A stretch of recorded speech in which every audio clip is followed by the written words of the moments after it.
Convido a todos para abrirem suas Bíblias, aqui no segundo livro de Reis, capítulo 22. Vamos fazer uma leitura de alguns textos e em seguida vamos orar pedindo ao Senhor que venha abrir o seu céu sobre nós, em torno desta maravilhosa porção que nós encontramos aqui, e que sejamos ajudados concernente a alguns princípios relacionados à centralidade e à restauração da palavra, ou à restauração e à centralidade da palavra. Segundo Reis, capítulo 22, vamos ler a partir do versículo 3. No 18º ano do rei Josias, enviou o rei a Safã, filho de Azalias, filho de Mesulão, escriba, à casa do Senhor, dizendo: vai ao sumo sacerdote Ilquias e dize que recolha o dinheiro que é trazido à casa do Senhor, que recolheram do povo os guardas da porta, e que o ponha nas mãos dos que fazem a obra, que tem o seu encargo o conserto da casa do Senhor, e que entregue aos que fazem a obra da casa do Senhor, para reparar as fendas da casa, e aos carpinteiros, mestres e pedreiros, para comprar madeira e pedra de contaria para reparar a casa, e que não peça conta do dinheiro, cujo manejo lhes confie, porque eles procedem com honradez. Então disse o sumo sacerdote Ilquias ao escriba Safã: achei o livro da lei na casa do Senhor. E Ilquias deu o livro a Safã e o leu.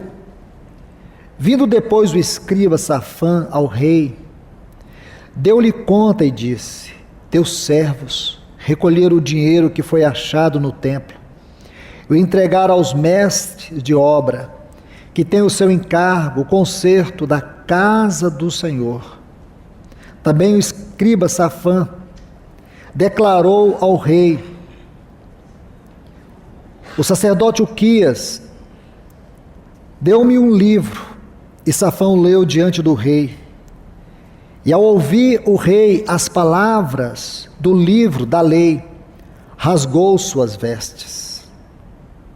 Depois o rei ordenou ao sacerdote Ilquias e a Icão, filho de Safã, e Aquibor, filho de Micaías, o escriba, Safã, e Asaías, servo do rei, dizendo: ide e perguntai por mim e pelo povo,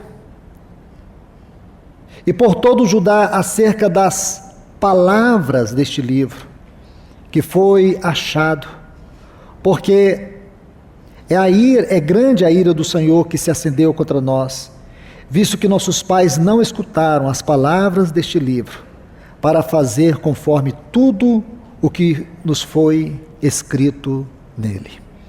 Vamos orar. Pai, no nome de Jesus, nós te pedimos encarecidamente neste santo nome, que venha sobre nós, que as verdades contidas nestes textos possam saltar sobre nossa mente e coração, para que o Senhor venha de maneira muito especial nos ajudar a entender não a história, mas a nossa própria realidade hoje, dentro da história que está narrada nessas palavras. Porque não é o nosso objetivo aqui ler história, mas ser tocados pela vida e pelo poder da Tua palavra. Por isso, nós oramos em nome do Teu Filho Jesus. Nos ajuda a ir além daquilo que lemos, ver nossa própria condição, ver o quanto nós necessitamos de olhar para a realidade contextual que nos cerca, e saber o quanto da tua palavra se encontra em escombros, o quanto existe da própria história de Josias nos nossos dias, na nossa realidade. Te pedimos em nome do teu Filho Jesus, ajuda-nos, para que nesta hora a tua doce e viva palavra penetre nos nossos corações, tratando com cada área onde nós temos extrema carência do teu trabalho, do teu agir. Nós te rogamos, no sagrado nome do teu Filho Jesus. Amém. Então, meus amados em Cristo, o meu encargo para esses dias é acerca da restauração e a centralidade da palavra. Vamos tomar como um ponto de partida este capítulo 22 de 2 Reis, a história do rei Josias. O rei Josias, dentre os 19 reis de Judá, você sabe muito bem que o reino de Israel um dia se dividiu entre o reino do norte e reino do sul. No reino do sul, cuja capital era Jerusalém, estava a descendência de Davi. Josias foi um dos reis do reino do sul. Desses 19 reis, 2 foram piedosos. Tivemos alguns reis bons, porém piedosos, apenas 2. Ezequias e Josias. Ezequias viveu 57 anos antes de Josias. E entender o assunto exposto aqui nessa história, nós precisamos voltar desde o capítulo 16 de 2 Reis. E por quê?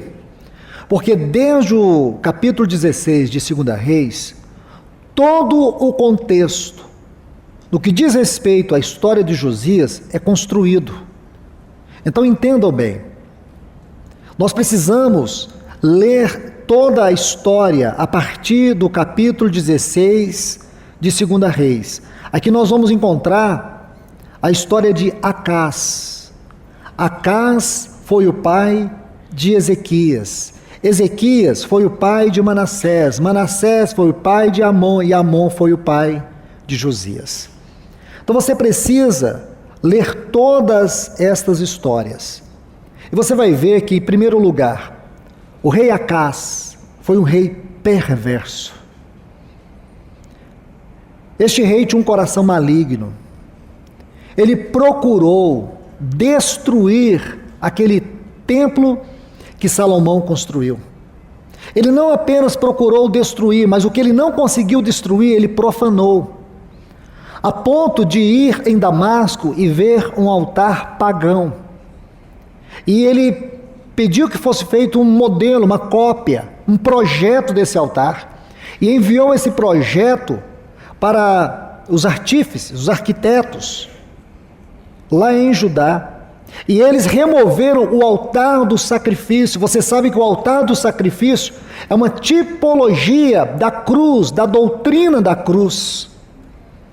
Então ele removeu aquele altar do sacrifício e no lugar daquele altar ele colocou este altar pagão que ele viu em Damasco.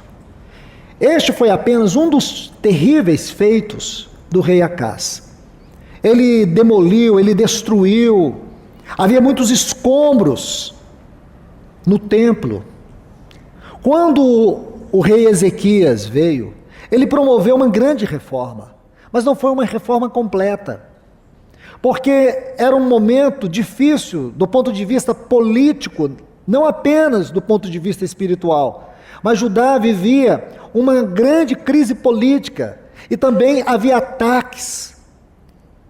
E envolvido por tudo isso, e mesmo assim, ele promoveu uma grande reforma, não foi uma reforma completa, como também a de Josias não foi uma reforma completa. A reforma de Josias, ela só vai se concretizar no capítulo 8 do livro de Neemias. Aquilo que Josias inicia, só vai se concluir com Esdras e Neemias.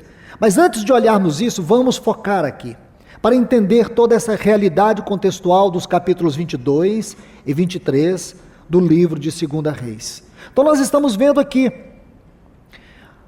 no tempo de Ezequias, como já lhes disse, houve esta reforma. Ela não foi plena, não foi completa. Mesmo que Ezequias tenha sido um rei piedoso, dedicado, fiel, ele amava o Senhor. E depois vem Manassés. Manassés era um rei tão terrível que ele sacrificou os próprios filhos a Moloque. Ele oferecia sacrifícios satânicos. Ele participava de seitas satanistas. Ele se arrependeu no final da sua vida, mas ele deixou um rastro de destruição e de perversidade em Judá. A degradação espiritual no tempo de Judá era algo profundo. Não era um pequeno desvio, era um desvio profundo. Era um desvio de foco, de alvo, um desvio de tudo. A nação estava mergulhada em densas trevas de apostasia. Então, depois de Manassés, surge Amon. Mesmo tendo reinado por pouco tempo, ele deu continuidade a este caos de perversidade espiritual.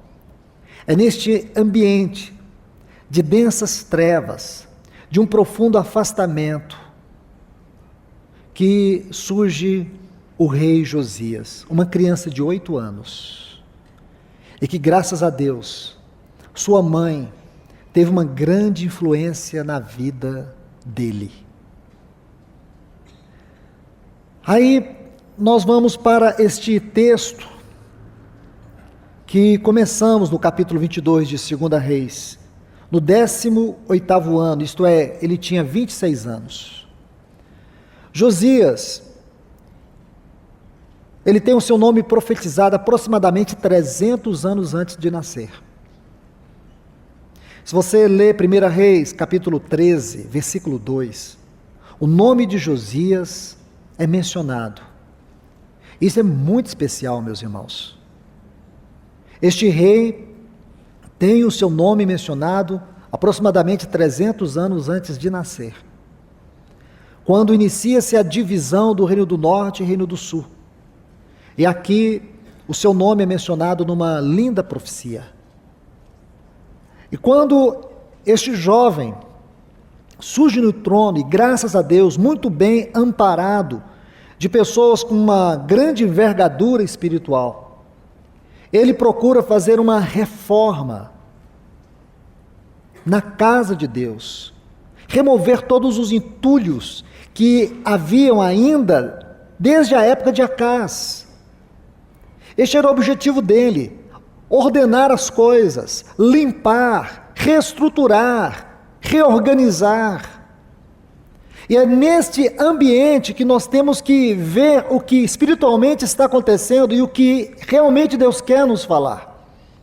Não é nosso objetivo aqui ler história, não é nosso objetivo aqui falar da história. É importante falar da história, mas o objetivo do Espírito Santo em nos dar a história é revelar as questões obscuras da nossa realidade espiritual. E é neste ponto que precisamos observar a leitura que fizemos.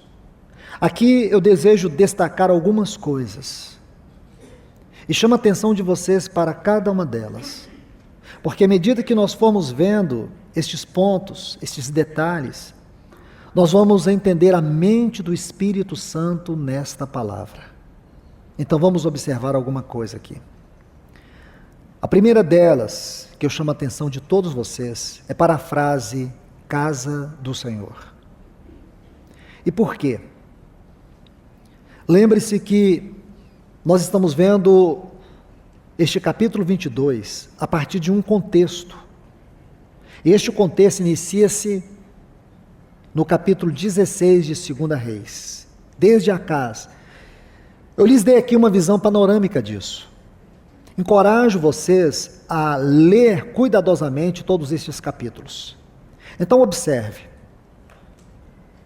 Quando você estuda desde o capítulo 16, isto é, quando você estuda cuidadosamente, desde o capítulo 16 de 2 Reis, você vai ver que a frase casa do Senhor ocorre 21 vezes. Parece não ser nada importante, mas observe. Dessas 21 vezes que ocorre desde o capítulo 16, 11 vezes você vai encontrar nos capítulos 22 e 23. Isso é muito importante. Porque existe uma ênfase aqui. Meus irmãos e irmãs, podemos dizer que há uma ênfase clara sobre este assunto, casa do Senhor. Podemos dizer que é o assunto essencial de toda esta reforma. Porque, doutrinariamente falando, o assunto casa do Senhor, ele percorre de Gênesis a Apocalipse.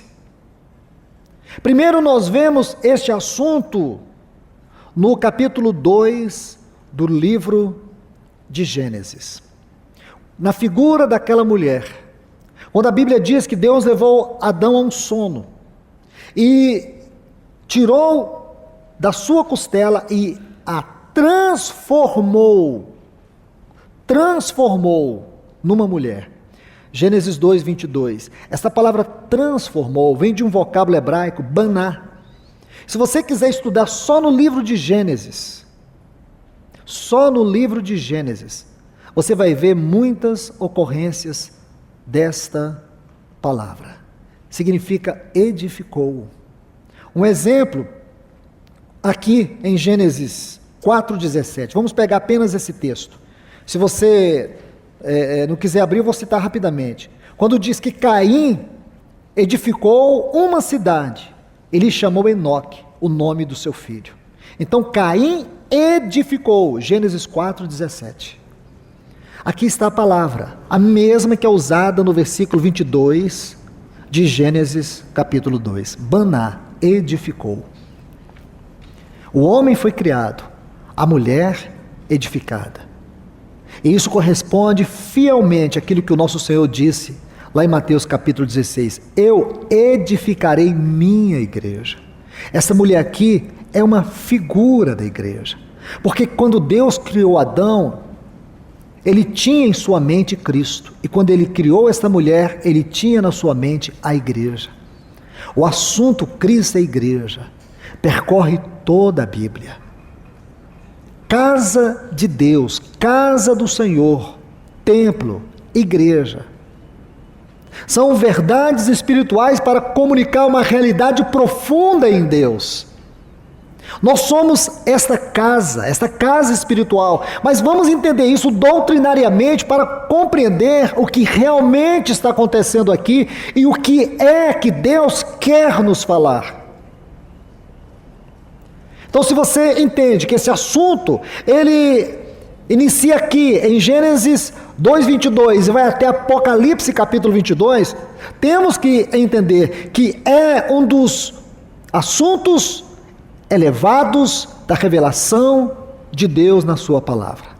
Isto é, do ponto de vista da doutrina, é um assunto elevado. O que nós vemos aqui no capítulo 22 é que a casa de Deus está em ruínas e que este livro da lei estava perdido dentro da casa de Deus. Você consegue conceber esta figura, esta ideia? A casa de Deus em ruínas e a sua palavra debaixo de escombros. Que figura trágica, irmãos, para revelar os dias que nós estamos vivendo. Para mostrar o quanto precisamos ir aos pés do Senhor, para que Ele nos ajude a vivermos e correspondermos como sua casa, como seu povo, como lugar da sua habitação, como esse templo. E que a sua palavra tenha em nós o lugar de preeminência, de centralidade. Que ela não seja apenas objeto de religião ou de intelecto, mas que ela seja viva e eficaz em nós e entre nós. Porque no Antigo Testamento você vê esta palavra sendo revelada. Nos Evangelhos você vê esta palavra personificada. E quando você estuda 2 Coríntios capítulo 3, você vê essa palavra sendo expressada. E Paulo diz que nós somos uma carta. Uma carta tem uma mensagem. E a grande pergunta é: qual é a mensagem que nós proclamamos quanto à nossa vida? Qual é o testemunho que o Evangelho tem e se expressa por meio da nossa vida? Ler, estudar, ouvir esta palavra, sem que ela se torne vida em nós e vida por meio de nós, é permitir que ela fique perdida no mundo de agitação, de confusão, perturbações, inquietações. O mundo que nós estamos vivendo não dá valor nisto. E o terrível em tudo isso é a maneira como a igreja do Senhor tem correspondido em relação ao testemunho da palavra. Não é questão de você ter uma Bíblia ou várias versões dela na sua casa. É o quanto da vida dela fala, é o quanto da vida dela se expressa. A questão aqui não é o quanto você leu ou o quanto você lê dessa palavra, é o quanto dela lê em você. Não é o quanto você prega, não é o quanto você ensina, não é o quanto você fala, e sim, se ela fala em você, se ela toca profundo em você. Então, meus irmãos, essa figura da casa de Deus aqui, ela é significativa. Nós não podemos deixar isso passar de nós. Há algo muito sério, porque hoje nós vemos que esse assunto casa do Senhor é algo que o inimigo tem procurado banalizar. É algo que o inimigo tem procurado trazer para o âmbito das confusões. Mas o Senhor deseja restaurar a identidade, o caráter da sua casa. Como diz Paulo, lá em Timóteo, capítulo 3, versículos 14 e 15. Quando ele faz uma referência à casa de Deus como coluna e baluarte da verdade. Isto tem que ser vivo em nós. A igreja como essa coluna, que sustenta, como baluarte, porque proclama sustentação e proclamação. São duas características visíveis do testemunho da igreja na terra. Como coluna, isso está registrado claramente em Gênesis, capítulo 28, quando Jacó tem aquela visão daquela escada que toca os céus na terra. E aqui está uma figura para a coluna. E se você configura essa passagem com o Evangelho de João, capítulo 1, a partir do versículo 44, por ali, quando você vai lendo e vai descendo, aí começa a história do Senhor, especialmente com Natanael. E ele vai dizer para Natanael, revelando, trazendo a revelação daquela visão de Jacó, onde ele vai mostrar que ele mesmo é essa escada, essa coluna que liga os céus na terra. Ele é aquele que tabernaculou entre nós. Porque a ideia de templo, a ideia de tabernáculo, é uma realidade em Deus, não é uma ideia da mente humana. Os dicionários seculares vão trazer apenas conotações segundo a mente do homem sobre o assunto templo. Porém, irmãos, as definições bíblicas são extremamente elevadas. Não concerne ao homem natural definir as coisas espirituais. As coisas espirituais só são definidas espiritualmente. O assunto templo, sua etimologia, sua natureza, sua essência procede de Deus. Porque quando não havia nada, não havia ninguém, havia um grande templo eterno, habitado pelo Filho, habitado pelo Espírito. Esse templo é Deus. As palavras que comunicam a realidade desse templo é vida, relacionamento e amor. Aonde as três benditas pessoas da Trindade viviam eternamente na mais profunda, perfeita e eterna comunhão. E um dia, esse templo desceu na pessoa do Filho, ele tabernaculou entre nós. E este é o desejo de Deus. Toda a ideia do templo, casa de Deus, igreja, procede disso. É um lugar de comunhão, é o lugar da verdade, é o lugar do amor, é o lugar do relacionamento. Essa verdade é tão profunda e urgente no coração de Deus no que concerne a nós, que antes da morte do nosso Senhor Jesus, Ele gastou um tempo diante do Pai para tratar deste assunto. E está lá no capítulo 17 do Evangelho de João.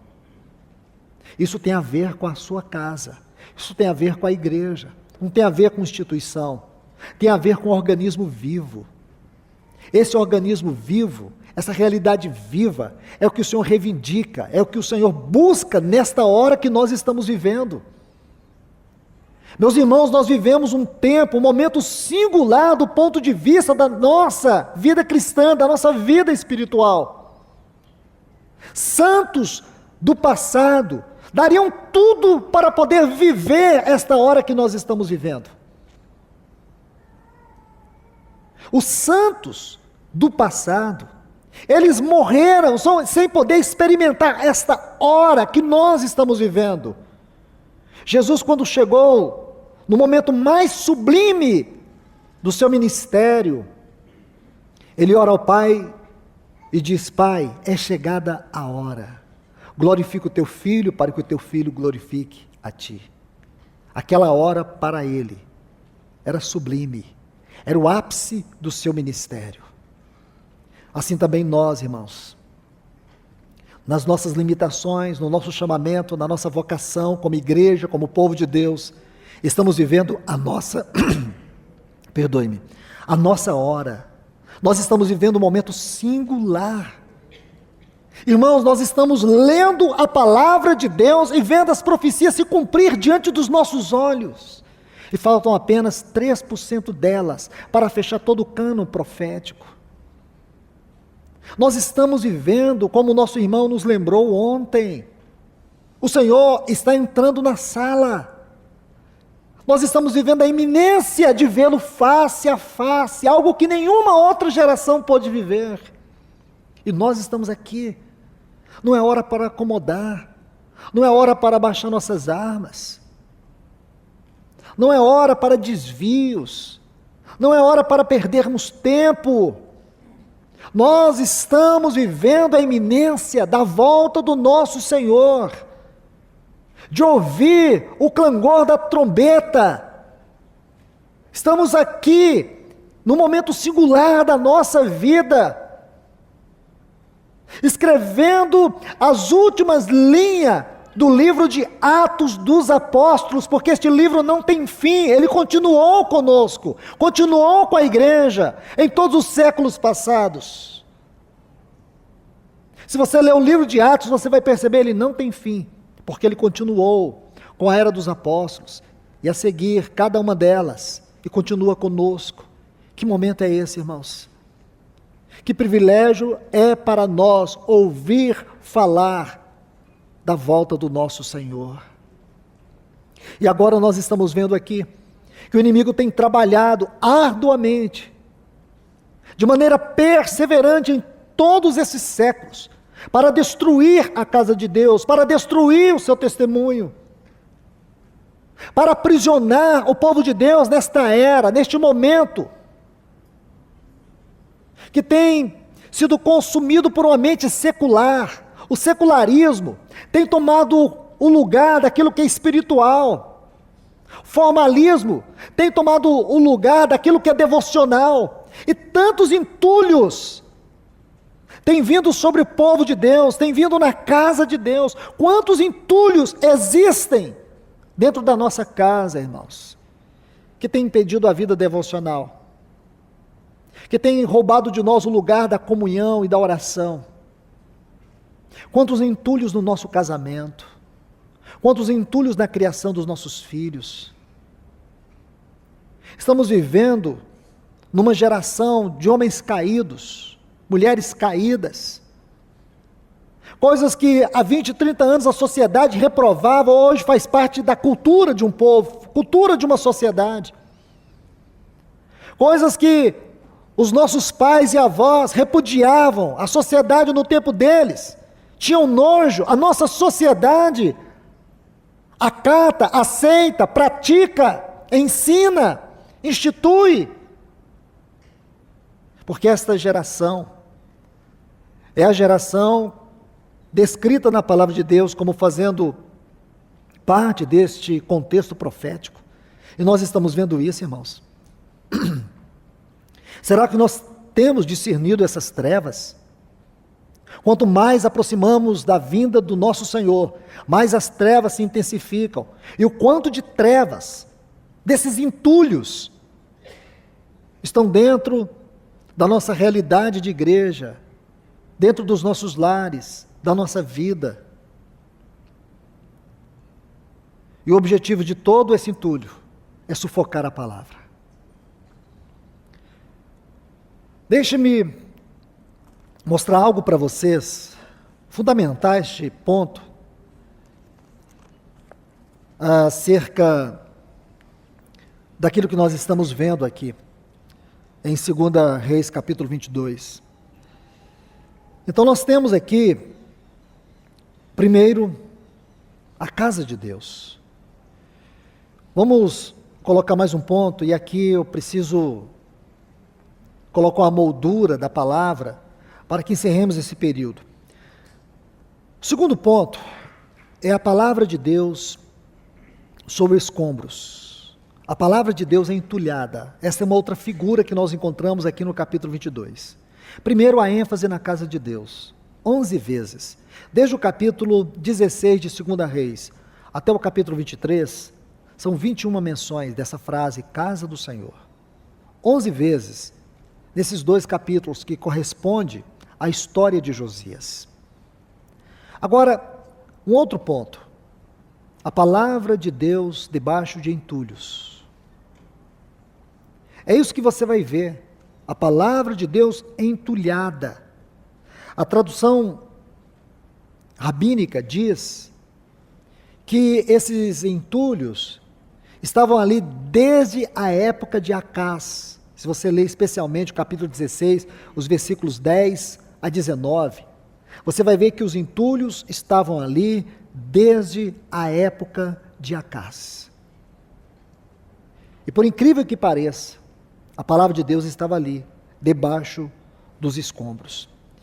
Eu quero ler com vocês, para que nós venhamos colocar uma moldura nesse ponto, Mateus, capítulo 7. Vamos ler desde o versículo 1, para que nós venhamos entender de maneira doutrinária este ponto. A palavra de Deus, o que significa isso? A palavra de Deus debaixo de escombros, sob escombros. Porque isso é muito triste.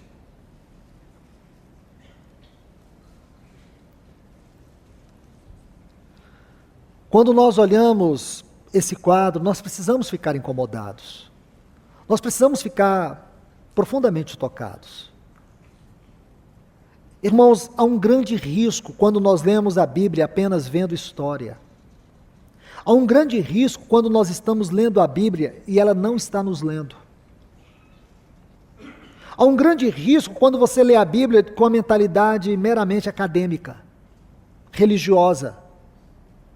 Esse relacionamento superficial, intelectual ou religioso com a palavra é que tem produzido uma geração de apostatas, de pessoas indiferentes, frias. Elas leem, mas nunca são tocadas. Irmãos, nós temos que ler a palavra. À medida que você lê essa palavra, o Espírito Santo, ele anela trazer revelação dessa palavra e fazer aplicações a partir dessa leitura. Então nada pode ser tomado de forma simples ou superficial. Nós temos que pedir ajuda ao Espírito Santo para que ele nos leve às águas profundas, seja aonde for neste livro, porque somente ele é capaz de interpretá-lo para nós. Nós jamais vamos receber vida dessa palavra se nós estivermos apenas tocando um livro de maneira literária. Que o Senhor nos ajude. Então deixe-me colocar um ponto tão importante aqui, que foi ensinado pelo Senhor, que vai nos mostrar o grande perigo que alguns estão correndo por tratar a palavra de Deus de maneira superficial, ou por deixá-la debaixo de escombros. Eu creio que esta figura diz muito ao nosso coração, porque mostra o lugar que a palavra ocupa na nossa vida. Se ela não ocupa um lugar central, se ela não é lâmpada para os nossos pés, se ela não é luz para os nossos caminhos, se ela não é viva, se ela não é eficaz, se ela não habita ricamente os nossos corações, se ela apenas é um livro que se torna um amuleto religioso. Eu digo para vocês, estamos fadados a perder esta hora, a não discernirmos este momento, a não interpretarmos as profecias segundo a mente de Deus, se nós não temos visto esta palavra de maneira espiritual, se nós não temos permitido que este livro seja a boca de Deus no nosso coração, então o que nós estamos fazendo com a vida cristã é algo banal. Por isso nosso Senhor colocou aqui, na conclusão do Sermão do Monte, neste capítulo 7 do Evangelho de Mateus, uma exposição tão importante, irmãos, tão importante. Primeiro ele faz uma declaração. Essa declaração, ela é espantosa. E depois, ele faz a exposição em forma de uma parábola. E você precisa conjugar as duas coisas, configurar os elementos, para que a partir daí você tenha a revelação. Então vamos ler Mateus capítulo 7, a partir do versículo 21 até o 27. Ele diz: nem todo o que me diz Senhor, Senhor, entrará no reino dos céus, senão aquele que faz a vontade de meu Pai que está nos céus. Muitos me dirão naquele dia. Irmãos, nós sabemos o que significa essa frase, naquele dia. Essa frase está para se cumprir, irmãos. Nós estamos perto de vermos a realidade desta frase. E que todos nós possamos chegar neste dia com o coração tomado de júbilo, de alegria e de gozo. Senhor, Senhor, não profetizamos em Teu nome, e em Teu nome não lançamos fora demônios, e em Teu nome não fizemos muitos milagres? Então, eu lhes direi claramente, nunca vos conheci, apartai-vos de mim, praticantes de iniquidade. Agora observe, porque aqui ele fez essa exposição. Agora ele vai colocar, na sua perfeita didática, ele vai colocar uma figura, ou duas figuras, para aprofundar essa exposição, porque ele quer fazer a aplicação. É assim que o nosso Senhor ensina, é assim que ele faz. Aí ele diz, todo aquele, então observe, nem todo, inicia o versículo 21, agora todo aquele, pois que ouve minhas palavras, e as coloca em prática, é como o homem prudente que edificou sua casa sobre a rocha. Ora, irmãos, ele está dizendo assim, nem todos os que me dizem Senhor, Senhor, entrarão no reino dos céus. Ele não está falando a ímpios, ele está falando a cristãos, ele está falando a pessoas que têm um grau de conhecimento espiritual. Ele está falando ao seu povo, ele está falando a nós. Ele diz, nem todos os que me dizem Senhor, Senhor, entrarão no reino. Aí ele vai colocar uma chave importante para você entender o que entra no reino. Mas todos aqueles que fazem a vontade do meu Pai. A chave para entrar no reino é fazer a vontade do Pai. Aí ele diz, muitos vão pregar em meu nome, vão profetizar em meu nome, vão expulsar demônios em meu nome. Porém, eu lhes direi claramente, nunca vos conheci. O que o Senhor está dizendo é que é possível, sim, pessoas realizarem coisas espirituais fora da sua vontade. É possível, sim, pessoas pregar, profetizar e expulsar demônios fora da vontade dele. E aqui tem um ponto que devemos considerar. Se essas pessoas estão fazendo isto fora da vontade de Deus, a quem elas estão glorificando? Quer dizer, tudo que é feito fora da vontade de Deus não glorifica a Deus. Então Deus não está recebendo glória. E nós sabemos que os apóstolos, especialmente Paulo, escrevendo na primeira e na segunda carta a Timóteo, ele fala claramente sobre isso. Se o Senhor permitir, ainda vamos tocar um pouco nesses assuntos. Então vejam bem, nosso Senhor está colocando algo aqui. Se todas essas coisas são feitas fora da vontade dele, então não glorifica o Pai. E se essas pessoas fazem todas essas coisas, e são coisas espirituais, e que não glorificam a Deus, existe um poder maligno por detrás de tudo isso.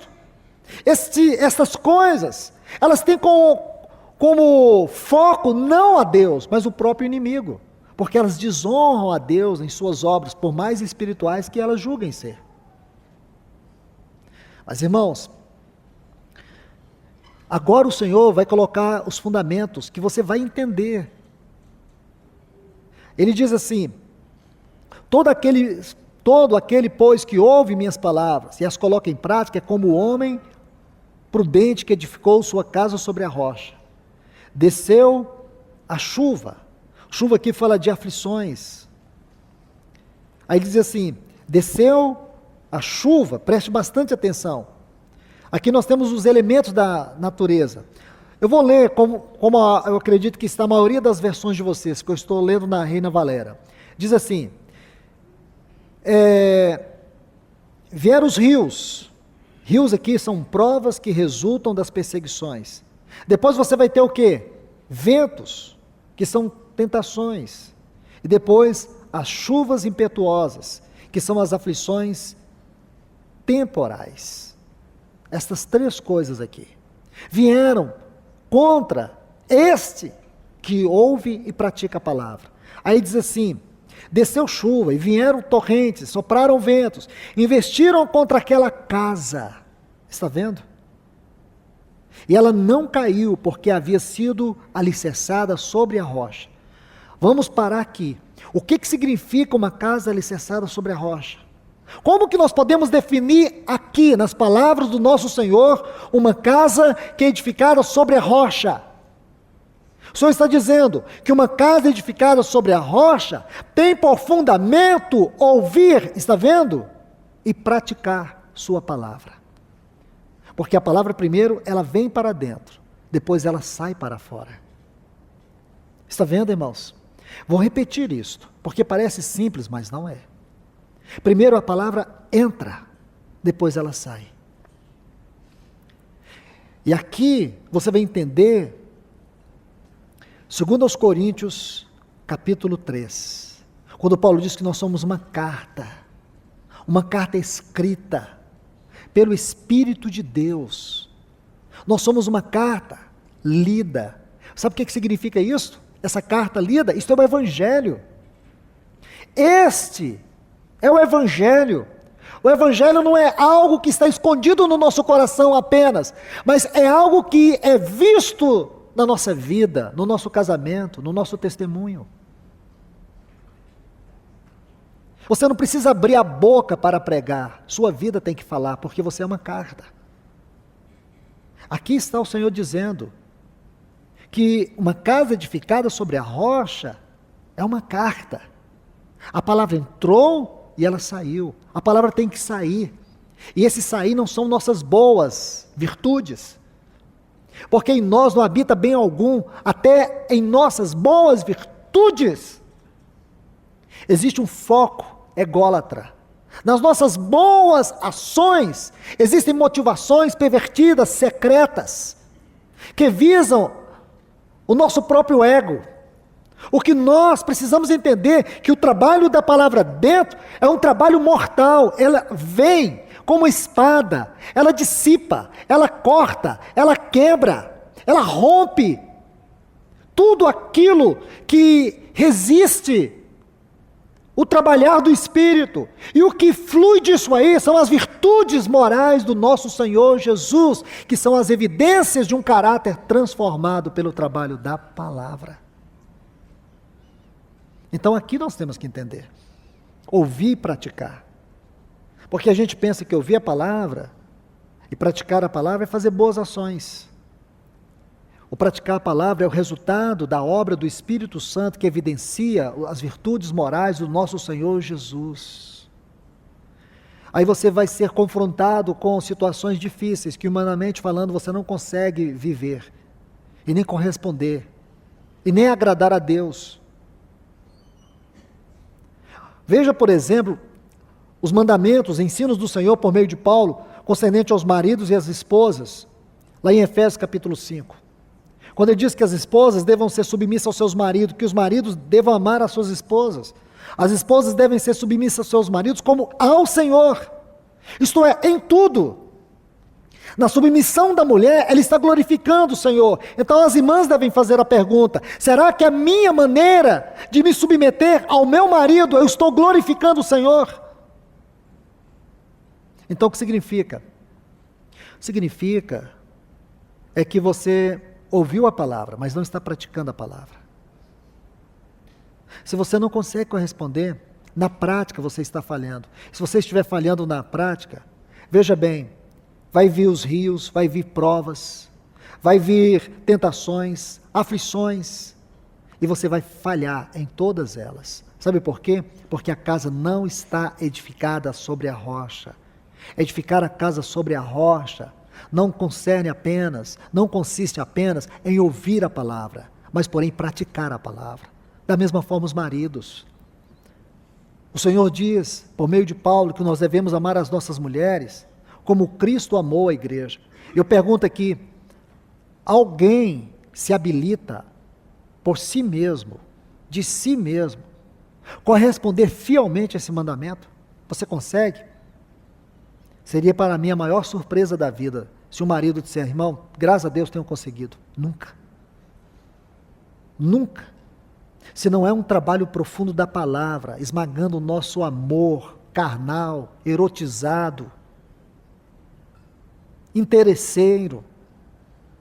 Se não é a palavra esmagando o nosso coração adâmico, caído, que não converte. Ou tem alguém aqui que tem uma carne convertida? Nossa carne necessita todo o tempo do trabalho da palavra e do trabalho da cruz. A palavra não deve ser algo esporádico em nós, ela deve habitar ricamente o nosso coração. Habitar, viver, fazer morada permanente em nós. Por isso, irmãos, nós precisamos da ajuda do Espírito Santo, para que Ele nos mostre o quanto existe de escombros sufocando a palavra na nossa vida. O fato de nós não conseguirmos corresponder à palavra, responder à palavra, viver a palavra, é porque os escombros sufocam a palavra. Então você vê aqui, são mandamentos, são virtudes de Cristo. Porque tanto a submissão como o amor são virtudes de Cristo. Ele foi aquele que viveu toda uma vida de submissão ao Pai em todas as coisas. Tudo o que ele fez para agradar o Pai. Tudo o que ele fez para honrar o Pai. E você vê também o seu amor. Que amor é este? O amor do nosso Senhor. É com este amor que nós somos ensinados e exortados a amar as nossas esposas. Você pode não ser totalmente correspondido por ela, mas o seu amor não tem por base o quanto você é correspondido. Às vezes você diz: minha esposa é muito fria, ela não me ama, ela não me abraça, às vezes eu sinto que ela nem se importa comigo. E o que você vai fazer? Você só tem uma única alternativa: amá-la. Mesmo se você não se sentir amado, ame. Mesmo que você veja um caminhão de defeitos nela, ame. Mas não é um amor que vai nascer por você e de você. Esse amor, ele vai brotar pelo trabalho vivo da palavra, pelo praticar a palavra. Praticar a palavra, irmãos, é quando a obra do Espírito Santo tocou profundamente o nosso coração e está evidenciando transformação. Mas vamos avançar na nossa leitura aqui. Versículo 26, ele diz: porém, todo aquele que ouve essas minhas palavras e não as coloca em prática, é comparado a um homem insensato que edificou sua casa sobre a areia. Sabe o que é a areia? A vida natural. A rocha é Cristo e a areia é a vida natural. Mas vamos devagar aqui, porque temos alguns detalhes para ver. E desceu a chuva, vieram as torrentes, e sopraram os ventos, e deram com ímpeto contra aquela casa, e ela caiu, e foi grande a sua ruína. Então nós já sabemos o que significa aqui a chuva, as torrentes e os ventos. Veja bem, e deram com ímpeto contra aquela casa, e ela caiu, e foi grande a sua ruína. Deixe-me mostrar algo para vocês, só para que venhamos ganhar um pouco mais de luz sobre o que está sendo dito pelo nosso Senhor. Por favor, abram suas Bíblias aqui em Lucas capítulo 6. A partir do versículo 46, é interessante que Lucas, ele faz a sua exposição dessas palavras, desses ensinos do nosso Senhor, de uma forma muito simples. É como que uma síntese. Ele pega o ponto essencial. Então ele diz assim: por que me chamais Senhor, Senhor, e não fazeis o que vos digo?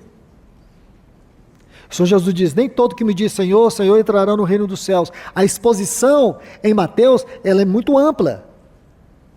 Aqui em Lucas, é bem resumida. Todo aquele, ou todo que vem a mim e ouve minhas palavras, e as põe em prática, mostrar-vos-ei a quem é semelhante. É semelhante a um homem que, ao construir uma casa, cavou profundo e pôs os alicerces. Só isso nos basta. Cavou profundo e pôs alicerces. O que Lucas está dizendo para nós, irmãos? Mateus diz que é como o homem que edifica a casa sobre a rocha. Lucas diz que é como o homem que cavou profundo e colocou alicerces. Isso mostra para nós, irmãos, quando a palavra tem primazia, quando a palavra tem centralidade em nossa vida, há algo grandioso. Você vai cavar profundo, porque a vida cristã, ela sai da superfície e entra na profundidade. Isso é a vida na rocha, a rocha é Cristo.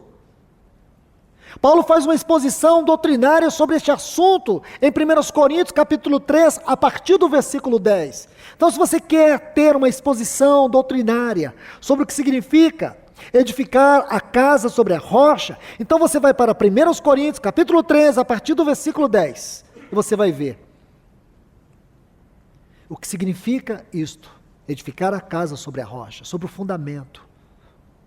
Um cristão aonde a palavra não opera na sua vida.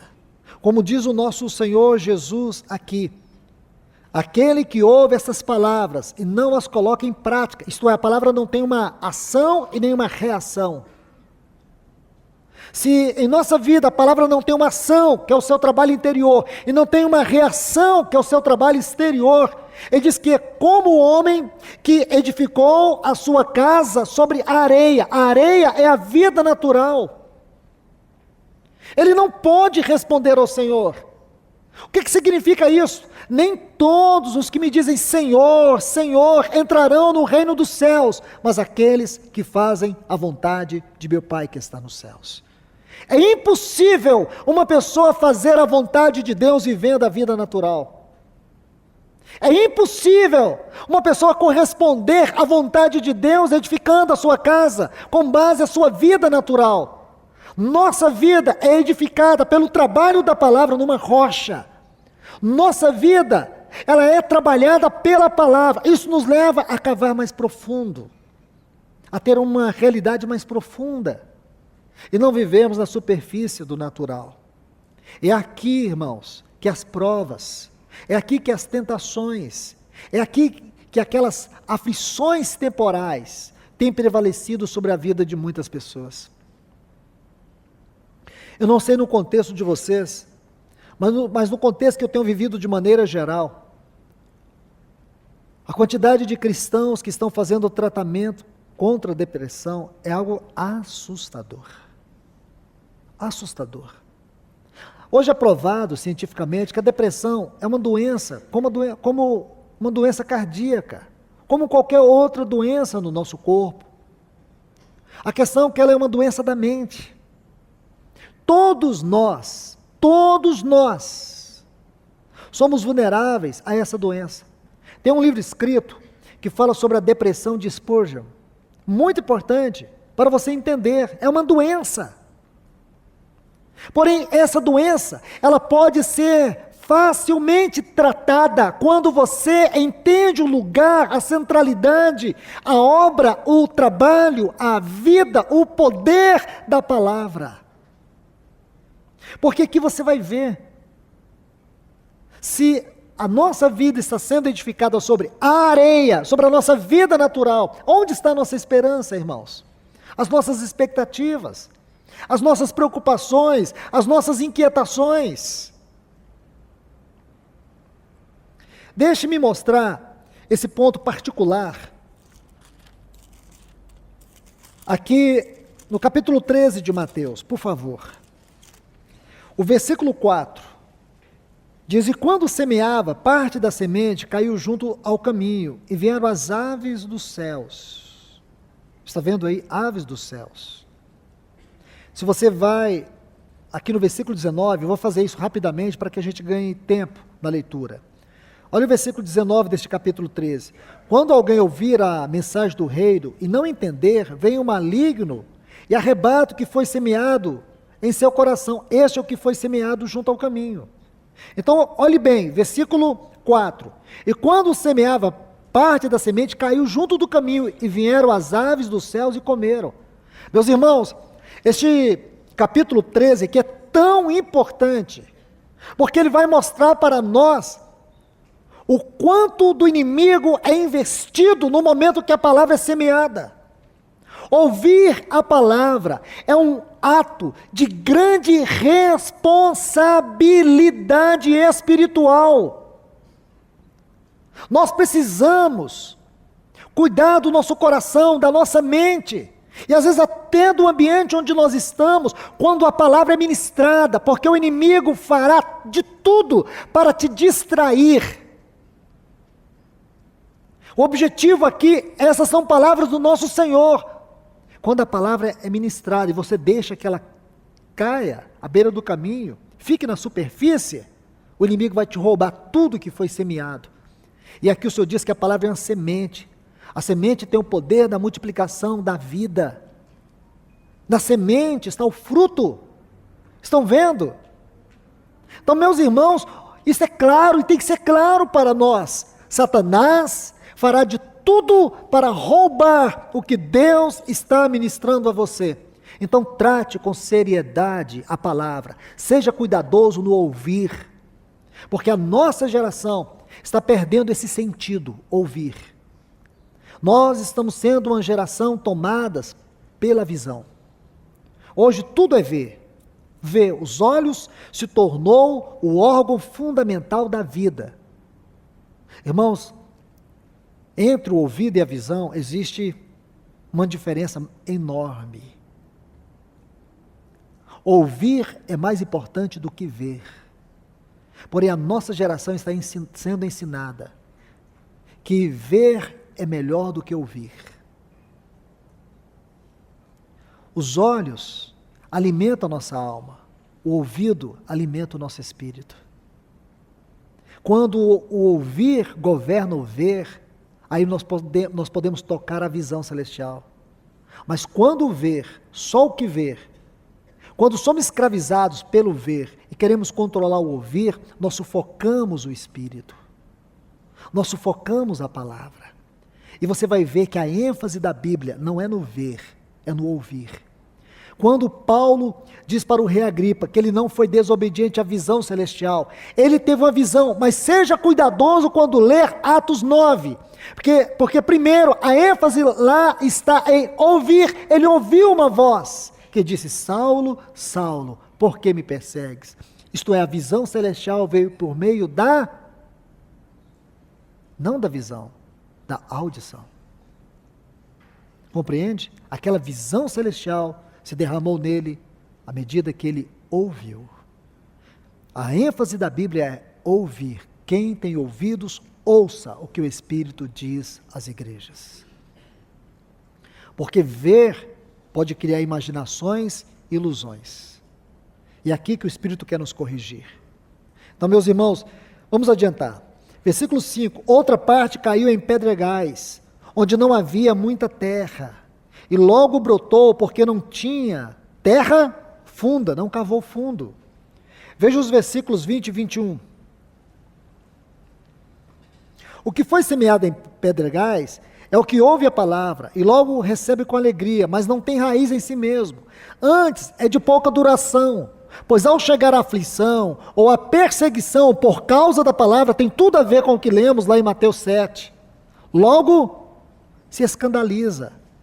A palavra aqui, a tradução é logo abandona. Logo abandona. Imagina, irmãos, vem as provações, vem as lutas, vem as tentações. E por que a pessoa abandona? O que ela abandona, irmãos? Ela abandona a palavra. Como é possível isto? É nesta hora que uma pessoa precisa da palavra. É exatamente neste momento que a palavra tem que ser vida dentro de você, para que você não fique sufocado pelas aflições, pelas angústias, pelas provações. Quantas pessoas abandonam o Senhor nestes momentos difíceis? E por quê? Porque a palavra não encontrou o lugar da sua frutificação. E aqui, o outro ponto. Versículo 7, e outra parte caiu entre os espinhos, e os espinhos cresceram e sufocaram. Está vendo aí? Vamos para o versículo 22. Aqui preste atenção. E o que foi semeado entre espinhos, este é o que ouve a palavra, mas os cuidados, essa palavra cuidados aqui, a tradução dela do texto original é ansiedade. E a ansiedade do mundo e o engano das riquezas sufocaram a palavra e ela fica infrutífera. Somente até aqui, irmãos. Só mesmo para nós ilustrarmos aquilo que nós estamos vendo aqui. Quantas pessoas estão escravizadas pela depressão, pela ansiedade? Quantas pessoas são escravas de remédios para poder controlar isso? Eu não estou condenando ninguém aqui, e nem posso fazer isso, porque é uma doença, é um mal que tem assolado as pessoas, mas aqui está o nosso Senhor dizendo que uma das causas da ansiedade é porque a palavra está entulhada, está sufocada no nosso coração, não está havendo uma reação dela, nós só estamos ouvindo, não está tendo realidade do seu trabalho, da sua vida. E o que isso produz, irmãos? Isso produz um coração vulnerável, aonde Satanás rouba a palavra. Isso produz o quê? Superficialidade, onde não existe vida profunda. Isso produz ansiedade, onde as expectativas e as esperanças estão nas riquezas, no dinheiro, na vida deste mundo. E assim o nosso foco está completamente errado. Qual a razão de tudo isso, irmãos? Edificamos a casa sobre a areia. Edificamos a nossa vida em um terreno natural. Nós estamos vivendo em conformidade com o curso do mundo. Nós precisamos entender que a nossa mente tem que ser uma mente celestial. A nossa busca tem que ser uma busca eterna.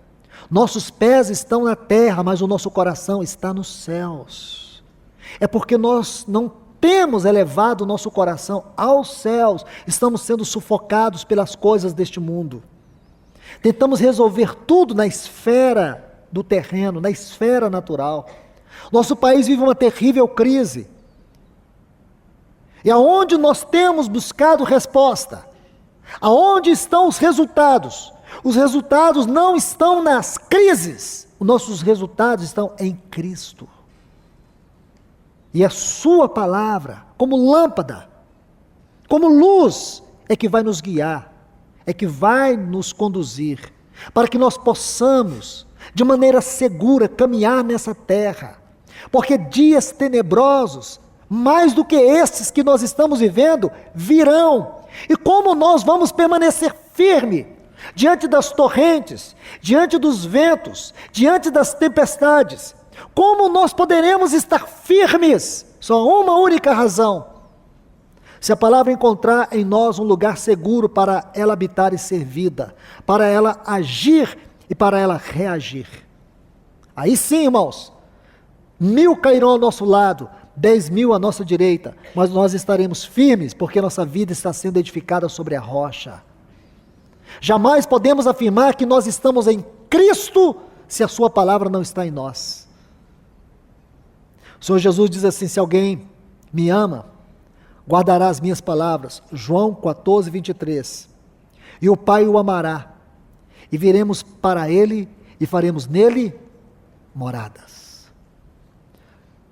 Esta talvez seja a expressão clara da realidade daquilo que é a casa de Deus. A casa de Deus é o lugar aonde a sua palavra é amada, é acolhida, é vivenciada. Esta é a realidade daquilo que é a casa de Deus. Nós não podemos, irmãos, de forma alguma, divorciar a igreja da palavra. Porque você vai encontrar ali no capítulo 22, este cenário muito claro. A casa de Deus em ruínas e a palavra de Deus em escombros. Essas duas coisas estão juntas ali no capítulo 22. Porque uma é resultado da outra. Nós nunca vamos experimentar as realidades mais elevadas daquilo que é a casa de Deus nessa terra, se a palavra de Deus não ocupar em nós o lugar central. Que o Senhor nos ajude, irmãos. Que o Senhor nos abençoe. Vamos orar, pedindo ao Senhor que venha permitir que esta palavra caia na boa terra e produza frutos, não à beira do caminho. Que ela não venha ser colocada de lado, nem venhamos permitir que ela fique na superfície, ou sufocada pelos espinhos, mas sim que ela caia na boa terra e produza frutos, frutos que glorificam ao nosso grande e amado Pai. Que Deus os abençoe. Pai, nós te louvamos e te adoramos. Pedimos a tua ajuda nesta hora, Senhor, para que a tua palavra venha de maneira especial em nosso coração neste momento. O Senhor sabe como cada um de nós temos tratado a tua palavra, a ênfase que temos dado a ela. Por isso te pedimos que o teu Espírito nos constranja nesta manhã a amar, a abraçar e com a ajuda dele a viver esta palavra. Senhor, para que nossa vida não seja edificada sobre a areia, e sim sobre a rocha. Nos livra da esfera natural das coisas. Leva-nos a ver a esfera espiritual e celestial de todas as coisas. Senhor, nós precisamos urgentemente desta restauração em nós e entre nós de maneira geral. Que a tua palavra tenha o seu lugar, que a tua palavra venha ocupar essa centralidade, essa obra poderosa que nós tanto desejamos como pessoas, como membros deste santo corpo, e como este corpo orgânico, vivo, este anelo que temos, só poderemos experimentar se o Senhor restaurar em nós o lugar da Tua palavra. Nós te pedimos, Senhor, no nome do Teu amado Filho Jesus, queremos tanto um avivamento nesses dias finais. Jamais vamos ter um avivamento sem que a Tua palavra possa ser magnificada na vida, como também na realidade comunitária, congregacional do Teu povo. Clamamos a Ti nesta hora em nome de Jesus. Prossiga falando a nós aqui, em nome de Jesus. Amém.